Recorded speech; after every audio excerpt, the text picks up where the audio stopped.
किसी की वजह से अगर कोई काम रुकता ही चला जाता है तो लोग उसे पनौती कहने लगते हैं। अरे आज हम लोगों की जूस की फैक्ट्री का माल ट्रक में लद कर शहर जा रहा है। डिलीवरी होते ही पेमेंट भी आ जाएगी। लाखों रुपए का माल है। लेकिन थोड़ी ही देर में रितु का पति दौड़ता हुआ आता है। पिताजी, पिताजी, वो जूस से भरा ट्रक पलट गया। सारा जूस पास की नाली में बह गया। हे भगवान, तेरी शादी के बाद ये पहली बार ऐसा हुआ है। मैं तो बोल ही रहा था कि इस लड़की की कुंडली बनवा लो। देखा, आए दिन नुकसान। बेचारी रितु पर्दे के पीछे से ससुर की बात सुन रही थी, लेकिन करती भी तो क्या, कहती भी तो क्या। अरे रितु, क्यों उदास होती हो? मुझे भरोसा है तुम ही मेरे घर की लक्ष्मी हो। आई, आई, आई, आई, आई, आई। अरे मेरे पैर में चोट लग गई है, रितु जरा चल डॉक्टर को दिखाते हैं। रितु सास के साथ डॉक्टर के घर जा ही रही होती है कि उसका पैर फंस जाता है और वो सास पर गिर जाती है। हाय रे, पहले से पैर टूटा था, अब ऊपर से मेरे ऊपर गिर गई। हे भगवान, उठा ले मुझे भगवान। आये, आये, आये, कोई उठाओ तो मुझे। हाँ हाँ सासू माँ, लाइए हाथ दीजिए, यहाँ बैठिए, मैं पानी लेकर आती हूँ। अरे अब तो डॉक्टर भी चला गया होगा। अरे इस लड़की के कारण पता नहीं मैं अपने पैरों पर खड़ी भी हो पाऊंगी कि नहीं। माँ, बहुत घबराहट हो रही है। कल मेरी अपनी खुद की फैक्ट्री शुरू होने वाली है। पता नहीं कैसा रहेगा मेरे लिए बिजनेस। अरे क्यों नहीं बेटा, अच्छा होगा। इतनी लगन और मेहनत जो की है तूने, बस तेरी बीवी का मनहूस साया ना पड़े। अरे जब से आई है कुछ ना कुछ मनहूस होता ही चला जा रहा है। कैसी बात कर रही हो माँ? एक तो वो अपना घर परिवार छोड़कर हमारे लिए यहाँ आई है, और तुम हो कि। दिन बीतते हैं और एक दिन। निकल इस घर से, मैं कहती हूँ निकल। जब से यह लड़की मेरे घर की बहू बनी है, हर जगह घाटा, हर जगह नुकसान। कभी सास का पैर टूट रहा है तो कभी जूस का ट्रक ही गिर जा रहा है। अरे अब तो हद ही हो गई। मेरे बेटे का इतना भारी एक्सीडेंट कि वो कोमा में चला गया। वो तो शुक्र है कि जान बच गई। नहीं नहीं, हम ऐसी लड़की को अपने घर में रख ही नहीं सकते। अब तो रितु को भी लगने लगता है कि वो मनहूस है। वो चुपचाप घर छोड़कर निकल जाती है। चलते चलते रितु एक जंगल में झोपड़ी में पहुंच जाती है, जहां एक साधु तपस्या कर रहे होते हैं। आ गए बेटी, क्यों परेशान होती है? ये तो जीवन का नियम है। इंसान हमेशा नकारात्मक चीजों को ही सुनता, देखता और समझता है। किसी की अच्छाई उसे नजर ही नहीं आती।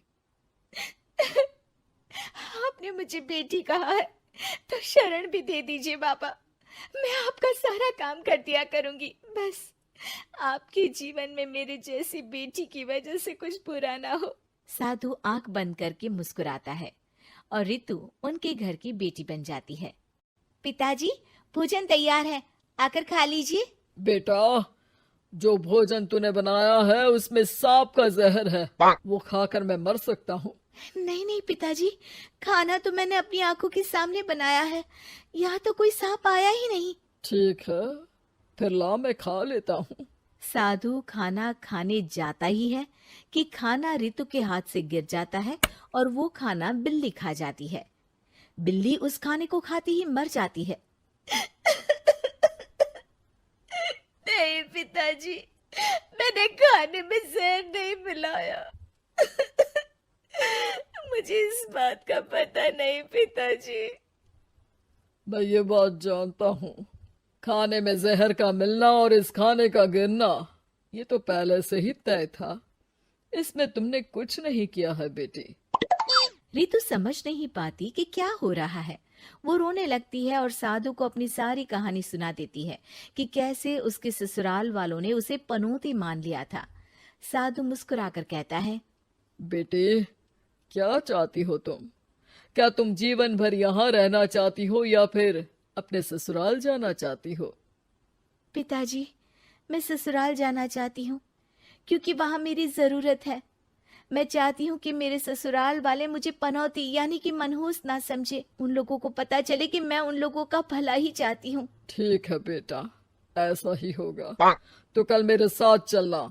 दोनों अगले दिन रितु के ससुराल जाते हैं, जहाँ साधु के साथ रितु को देखकर सास कहती है, अरे वाह रे करम चली, हम लोगों के घर में तूफान लाकर चैन ना मिला तुझे।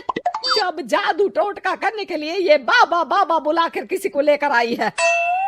नाना माँ जी, ये तो मेरे धर्म के पिताजी हैं, मुझे ससुराल वापस छोड़ने आए हैं। ये तो बस पिता का धर्म निभा रहे हैं, इन्हें कुछ मत कहिए। वाह जी वाह, 4 महीने बाद आज ही अपने पैरों पर खड़ा हुआ हूँ और ये मनहूस फिर से आ गई। इस बार क्या जान लेके जाएगी? अरे मेरी भी सिर्फ टांग में फ्रैक्चर था, अब ये आ गई है तो पक्का टांग काटनी ही पड़ेगी। हे भगवान, पिछली बार तो जूस का पूरा ट्रक ही पलट गया था, इस बार तो पक्का फैक्ट्री में ताला ही लग जाएगा। रितु के नए साधु पिता सबकी बात गौर से सुन रहे थे। फिर वो बोल पड़ते हैं, मैं आप लोगों को कुछ दिखाना चाहता हूँ। वो साथ में गोला लाए थे। उस गोला में वो सबको कुछ दिखाते हैं। वो दिन दिखाते हैं जब जूस से भरा ट्रक गिरता है। पास के कुछ जानवर उस गिरे जूस को पीते हैं और वहीं मर जाते हैं। देखो, इस जूस में तुम्हारे फैक्ट्री के मैनेजर ने जहर डाला था। अच्छा हुआ वो ट्रक गिरा, वरना पूरा परिवार जीवन भर के लिए जेल में होता। हे भगवान, तब तो न जाने कितने लोगों की मौत हो जाती इस जूस को पीकर। शुक्र है भगवान का, अनहोनी से बचा लिया। फिर वो दिन देखते हैं जब पति का एक्सीडेंट हुआ था, लेकिन रितु के करवा चौथ के व्रत के कारण वो बच जाता है, वरना तो मृत्यु निश्चित थी। सभी रितु की तरफ देखते हैं। बाबा, मैं तो मनहूस नहीं हूँ। शुक्रिया बाबा, मेरे मन में जीवन भर का बोझ रहता कि मैं इन लोगों के दुख का कारण तो नहीं। नहीं नहीं बेटा, मनहूस तो ईश्वर किसी को नहीं बनाता। हर चीज का एक वक्त होता है और जो होना है वो तो होता ही है। मुझे माफ कर दे बहू, तू तो इस घर की लक्ष्मी है, रक्षक भी है। हम लोगों को माफ कर दे बेटा। रितु को ससुराल में छोड़ बाबा वापस चले जाते हैं।